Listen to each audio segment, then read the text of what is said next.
सगळ्यांना नमस्कार।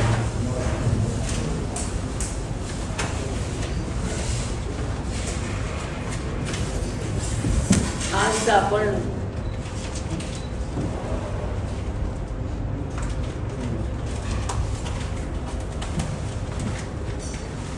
आदरणीय दादांच्या अचानक जाण्यामुळे जी पोकळी निर्माण झालेली आहे त्या सगळ्याच ठिकाणी आपण सगळ्यांच्या निर्णयामुळे जे चेअरमन पदाची निवड होती त्यासाठीची आजची आपली ही बैठक आहे।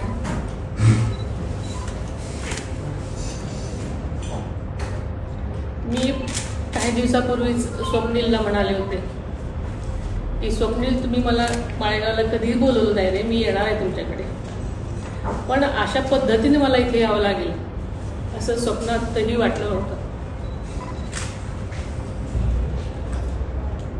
आदरणीय दादांचं माळेगाव कारखाना एक देशामध्ये अग्रगण्य साखर कारखान्याचं एक स्वप्न होतं आणि त्या दृष्टीने त्यांची वाटचाल चालू होती।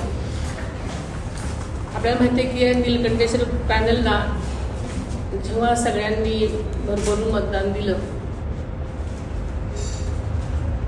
आपल्या सगळ्यांच्या सहकार्याने, आपल्या सरकारच्या कामामुळे आणि दादांची निष्ठा आणि दादांचं बारीक लक्ष प्रत्येकावर, त्यामुळे आपण सगळेजण ह्या कारखान्यावर आल्यानंतर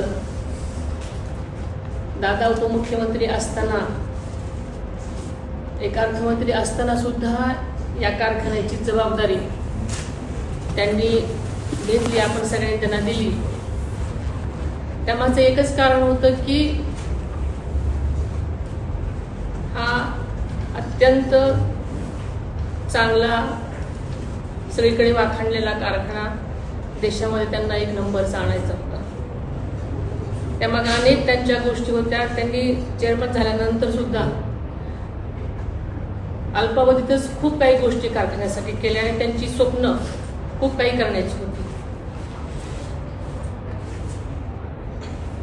आपण सगळ्यांचा मोठेपणा की सगळ्यांनी दादांची ही जागा माझ्यासाठी म्हणून तुम्ही सगळ्यांनी दिली, त्याबद्दल सगळ्यांचं सुरुवातीला मी मनापासून आभार मानते। मला नक्कीच खात्री आहे की तुम्ही हा मोठेपणा दाखवलाय, याचं श्रेय सगळं तुम्हाला असलं तरी तेवढंच सहकार्य तुम्ही देणार आहात आणि दादांची स्वप्न पूर्ण करण्यासाठी आपल्याला कारखान्याचे सभासद, कामगार, अधिकारी आणि आपण सगळेच शेतकरी यांना नक्कीच न्याय मिळवून देण्यासाठी दादांनी जे जे म्हणून ठरवलेलं आहे त्या गोष्टीसाठी मी तुमच्या सगळ्यांच्या सहकार्याने नक्कीच प्रयत्न करेन। हा शब्द मी तुम्हाला आज देते। त्यांच्या एमडीला फोन करण्यापासून घ्यायची,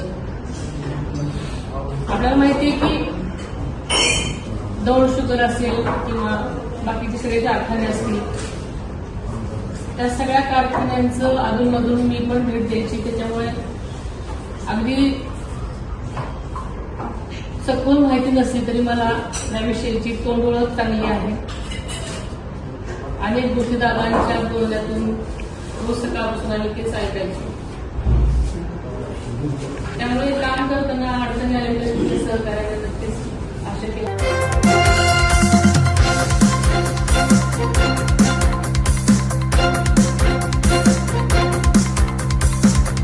समाज साधना न्यूज, समाजहितासाठी सदैव अग्रेसर।